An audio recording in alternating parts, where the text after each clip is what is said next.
queridos irmãos, queridas irmãs, sejam bem-vindos a esta aula.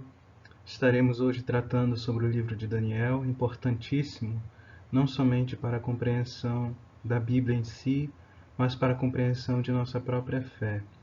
Tendo em vista que Jesus, tal como descrito nos evangelhos sinóticos, apresenta a sua mensagem nos moldes da mensagem do livro de Daniel, bem como o escritor do Apocalipse de João nos apresenta também sua mensagem nos moldes das visões de Daniel. Assim, para compreendermos o Novo Testamento e os pensamentos específicos de seus autores, torna-se necessário, imprescindível, que compreendamos bem o livro de Daniel.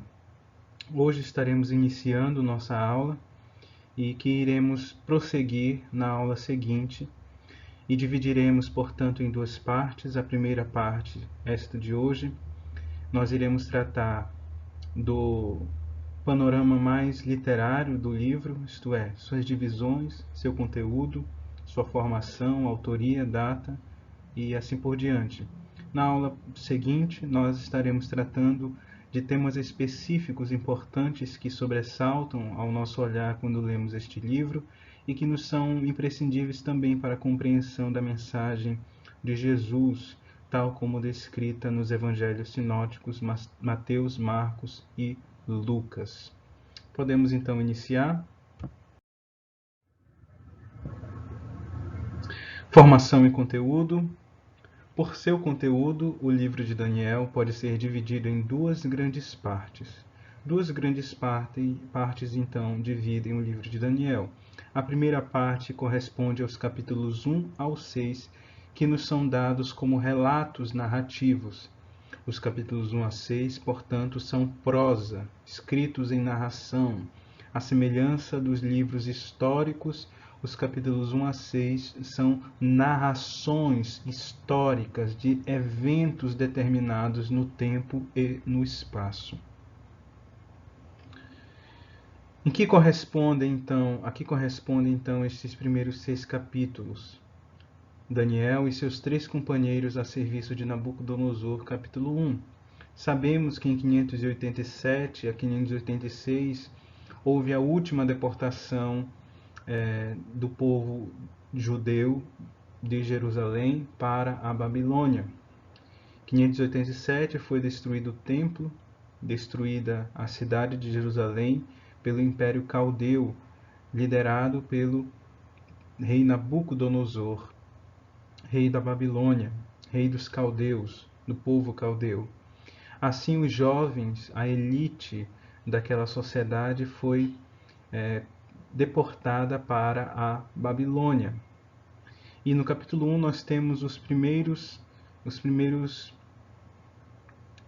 vestígios daquilo que nós vamos encontrar no decorrer do livro, da experiência daqueles jovens, de 4 jovens específicos, os seus 3 jovens, Sadraque, Mesaque, Abednego e Daniel, no reino dos caldeus, e em específico na cidade de Babilônia. Capítulo 2, nós temos o sonho de Nabucodonosor, a estátua composta de elementos diversos. Este sonho específico de Nabucodonosor é importantíssimo para a compreensão não só do texto de Daniel, mas bem como para a compreensão do livro do Apocalipse e de algumas visões que nós encontramos lá no livro do Apocalipse. Capítulo 3, nós temos o evento da adoração da estátua de ouro e os 3 companheiros de Daniel na fornalha. Essa estátua de ouro é significativa, pois ela é mais que uma estátua, ela é símbolo de uma adoração ao Estado, de uma adoração à figura do rei como encarnação da divindade entre o povo, como símbolo do dominador, enfim. Há muitas referências possíveis desta estátua à figura do rei, do Estado, das forças opositoras a Deus. E os 3 companheiros de Daniel, que não se curvam a esta estátua, são lançados na fornalha ardente, mas eles não queimam, eles não morrem, visto que como filho do homem, está com eles, protegendo-os no meio do fogo. Nabucodonosor admira-se daquilo e prostra-se e adora o Deus dos céus. Capítulo 4, nós temos a loucura de Nabucodonosor. Capítulo 5, o festim de Baltazar. Baltazar é um rei que nos é desconhecido na história. Ele é descrito como sucessor e filho de Nabucodonosor. No entanto, a história nos diz que Baltazar, não sendo rei, foi filho de Nabônides. Pode haver aí alguma confusão histórica, textual, mas não temos como ter certeza. Mas o texto nos traz como filho de Nabucodonosor e rei de Babilônia. Capítulo 6, nós temos a famosa história de Daniel na cova dos leões. E o que caracteriza esses primeiros 6 capítulos? Em todos esses casos, Daniel ou seus companheiros saem triunfantes de uma provação da qual depende a vida, ou pelo menos a pureza de sua fé. E os pagãos glorificam a Deus que os salvou. Como eu ia dizendo, todos esses casos trazem um mesmo pano de fundo, a saber, primeiro, Daniel ou seus companheiros são postos à prova na sua fé. Daniel ou seus companheiros saem ilesos desta prova, saem vencedores e triunfantes desta prova. E em terceiro lugar, os pagãos, os perseguidores, glorificam ao Deus dos judeus, ao Deus de Daniel e de seus companheiros. Este é o esquema geral que governa os primeiros 1 a 6, os primeiros 6 capítulos de Daniel, constituindo a primeira parte do livro. Todas essas cenas se passam em Babilônia, nos reinados de Nabucodonosor, de seu filho, como eu ia dizendo, a história não nos narra Baltazar como filho de Nabucodonosor. Pode haver aí uma referência a filho como herdeiro da dinastia de Nabucodonosor, e do sucessor deste Baltazar, Dário o Medo, que também nós não temos relatos de algum Dário, rei dos Medos, mas parece-nos ser um intermediário entre o Império Babilônico, o Império Caldeu e o Império Persa de Ciro. Segunda parte, os capítulos 7 a 12 são visões com que Daniel é favorecido. Enquanto que os primeiros 6 capítulos nos é narrado em terceira pessoa, melhor dizendo, Daniel, terceira pessoa, portanto, os capítulos 7 a 12, a segunda parte, são narrados em primeira pessoa. Eu, Daniel, eu vi, eu contemplei. Em que constituem essas visões? Capítulo 7, as 4 feras, importantíssima visão para compreender as visões do Apocalipse também. O bode e o carneiro, capítulo 8, as 70 semanas, capítulo 9, que é um texto muito complexo, no entanto bem mal compreendido e bem debatido atualmente. Ele não estabelece para nós datas específicas. Sempre que Daniel apresenta datas, ele não as faz de maneira para interpretarmos especificamente uma data. São símbolos, números são símbolos para os judeus. Sempre que há um número, este número quer representar e simbolizar um período de tempo. Um período indeterminado, porém estabelecido como símbolo de um período. O número 6, o número 7, todos esses números designam períodos de tempo e simbolicamente designam eras, designam épocas, portanto. Então não devemos buscar datações específicas no livro de Daniel. E capítulos 10 a 12, a grande visão do tempo da ira e do tempo do fim. No capítulo 12 nós temos a referência à ressurreição dos mortos. Uns ressurgirão para a vida, outros para a morte, e os justos resplandecerão como o sol. Jesus mesmo, conforme os evangelhos sinóticos, Mateus, Marcos e Lucas, conheceu esta passagem e a recitou várias vezes, com uma referência a ressurreição final de todos, que é uma inovação aqui de Daniel na teologia dos hebreus, dos israelitas. Por quê? Porque antes de Daniel, antes desse período, não havia uma crença estabelecida do pós-morte. Como os israelitas pensavam pós-morte? A morte para eles era o fim de tudo. Tudo o que devia acontecer, aconteceria nesta vida. Como é que eles pensavam pós-morte? Eu viveria na minha descendência, na memória que os meus descendentes teriam de mim e na lembrança que eles teriam de meus feitos e de minha vida. Depois, com um período já avançado aqui em Daniel, após a destruição do templo, há uma mudança de paradigma. Eles passam agora a pensar a vida pós-morte com outros olhos. Tanto é que aqui nós temos uma referência à ressurreição. A morte não terá a última palavra, mas a vida triunfará sobre a morte, porque Deus resgatará os seus justos do império do caos, da morte.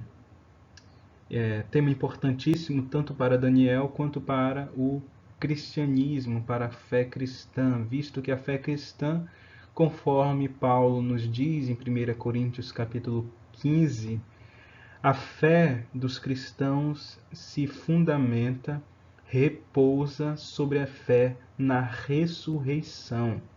Se não há ressurreição, é vã a nossa fé. Então é importante compreendermos esse desenvolvimento da concepção da ressurreição em Daniel. Todas as visões são datadas dos reinados de Baltazar, de Dário o Medo e de Ciro, rei da Pérsia, e tem como cenário a Babilônia. Alguns, por conta dessa divisão em duas partes, pensaram em dois escritos diferentes ajuntados posteriormente por um editor.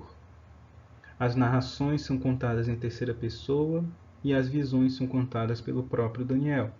Então, alguns pensaram que originariamente Daniel eram 2 livros. Capítulo 1 a 6, um livro, capítulo 7 a 12, outro livro.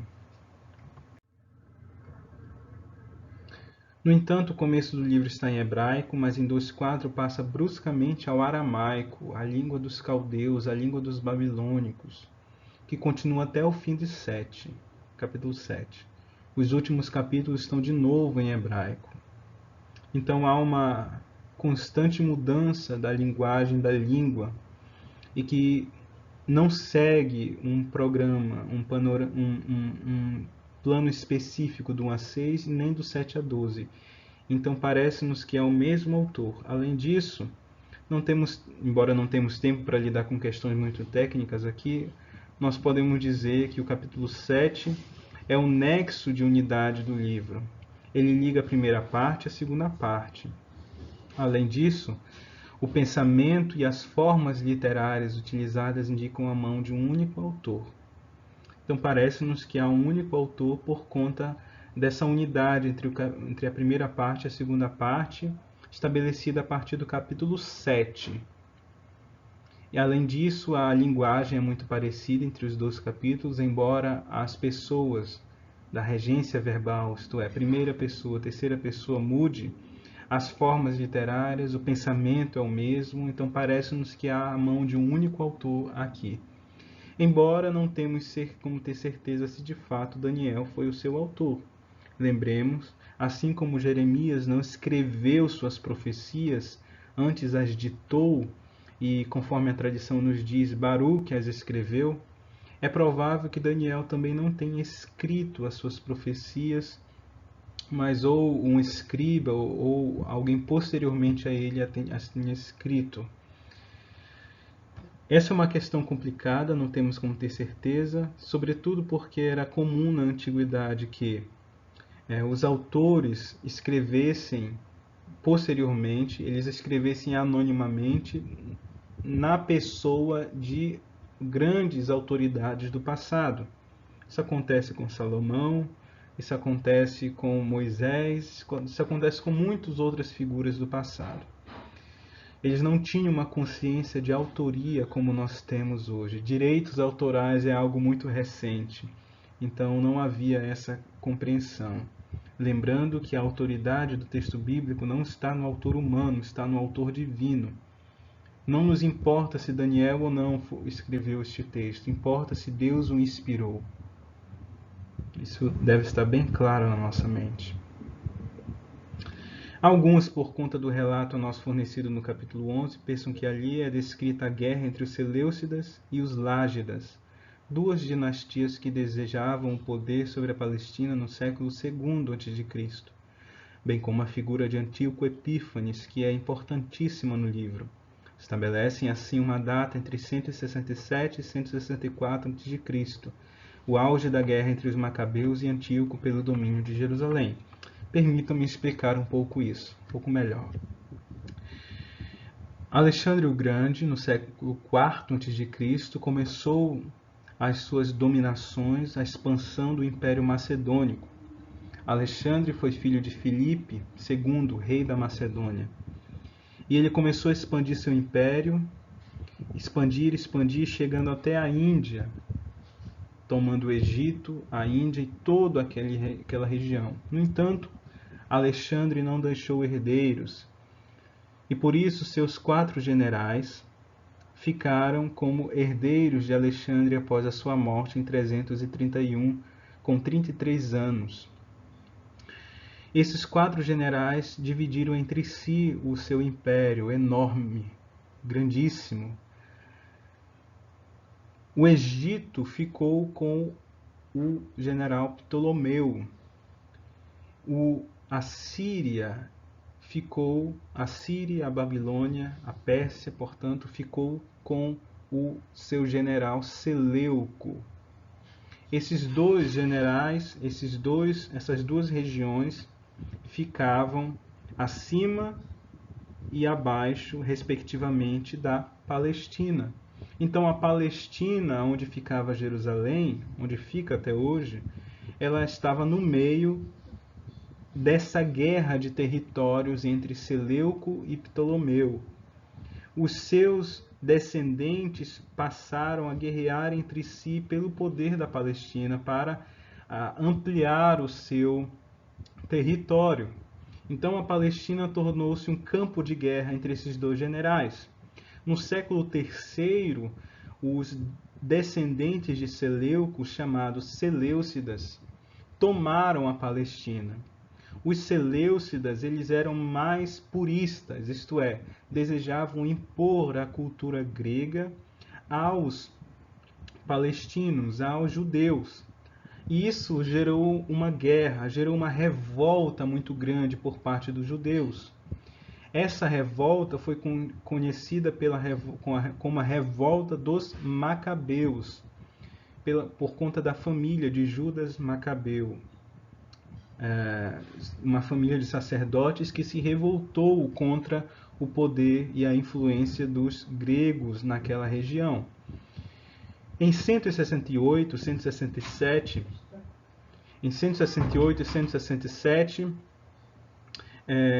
Antíoco IV Epífanes, descendente de Seleuco, da família dos Seleucidas, entrou em Jerusalém, entrou no templo, matou os sacerdotes e ofereceu um porco a Zeus Olímpico no altar do templo de Jerusalém.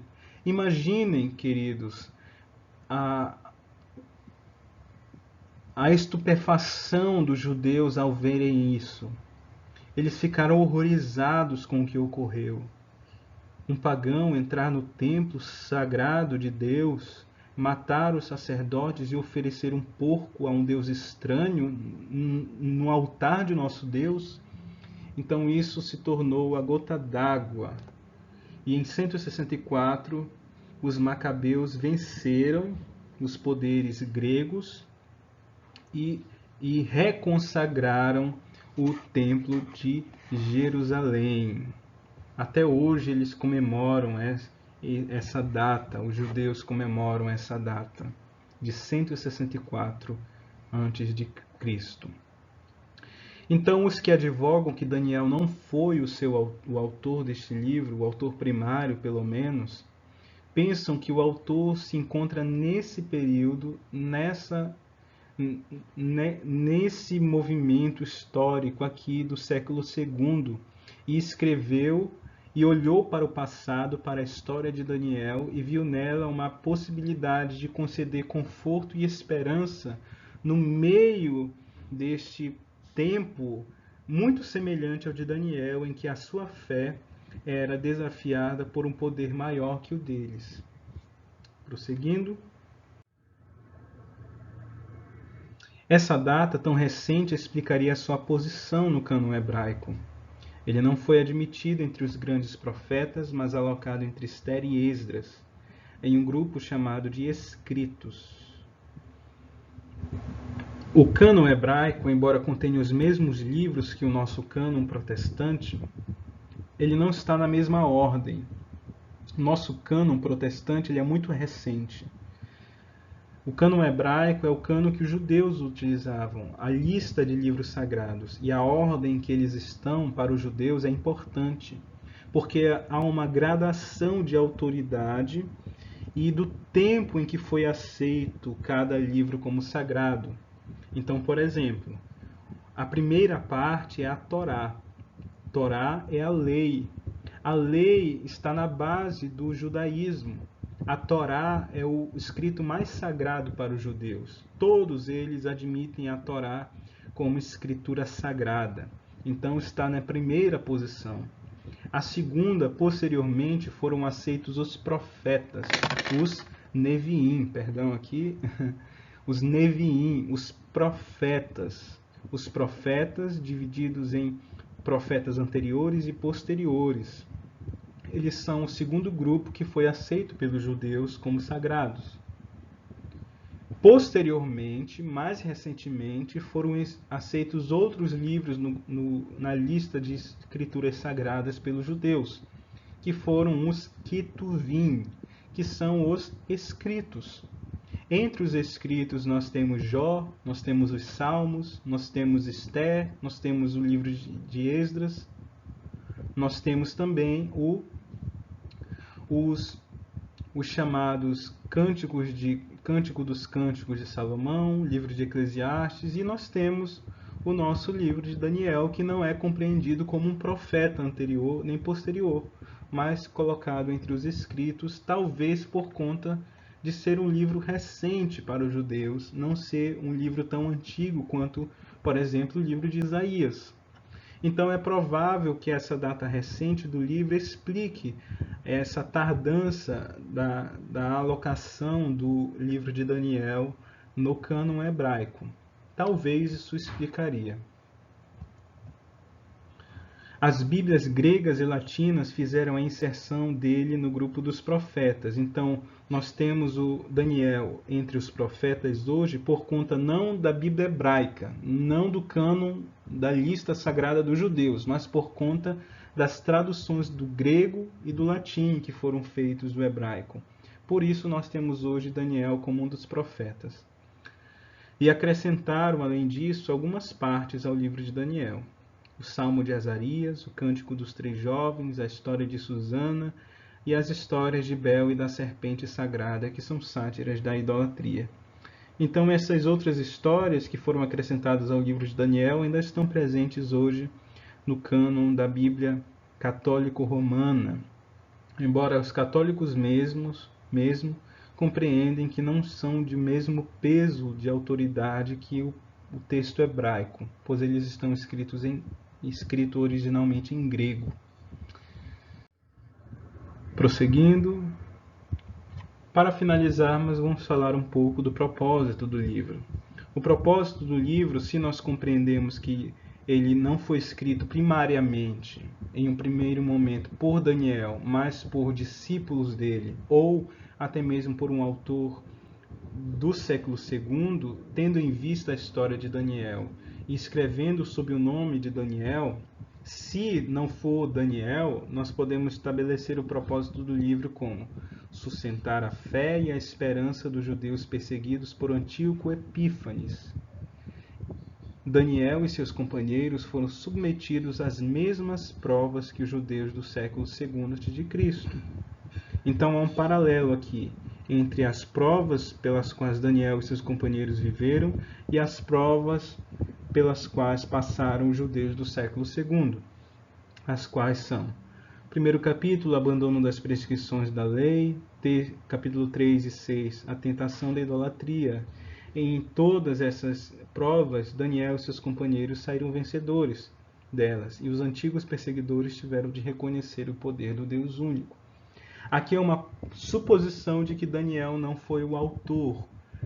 Caso tenha sido Daniel o seu autor, nós podemos dizer que o propósito do livro é conceder esperança a um povo no exílio, que está em meio a uma situação de intensa agonia, pois já não há templo, já não há lei, já não há templo, já não há sacerdotes. Então a fé está sob prova.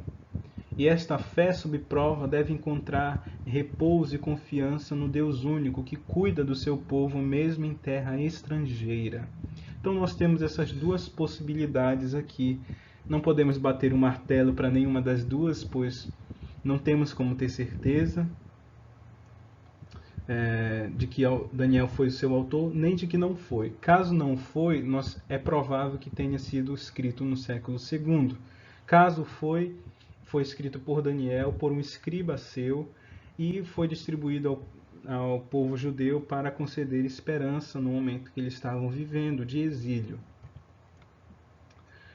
O perseguidor em Daniel é descrito com traços terríveis, mas quando a ira divina estiver satisfeita, virá o tempo do fim, no qual o perseguidor será abatido, e será o fim das desgraças e do pecado, e virá o advento do reino dos santos, governado por um filho do homem cujo império jamais passará. Então o autor lança os olhos para o futuro em que toda aquela situação drástica e dramática em que o povo vivia passará, e o reino dos santos chegará, e o reino dos santos será trazido por um filho do homem que desce dos céus.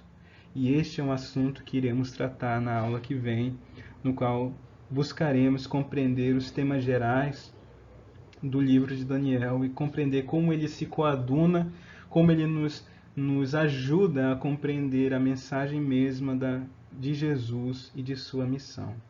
Que Deus nos abençoe. Amém.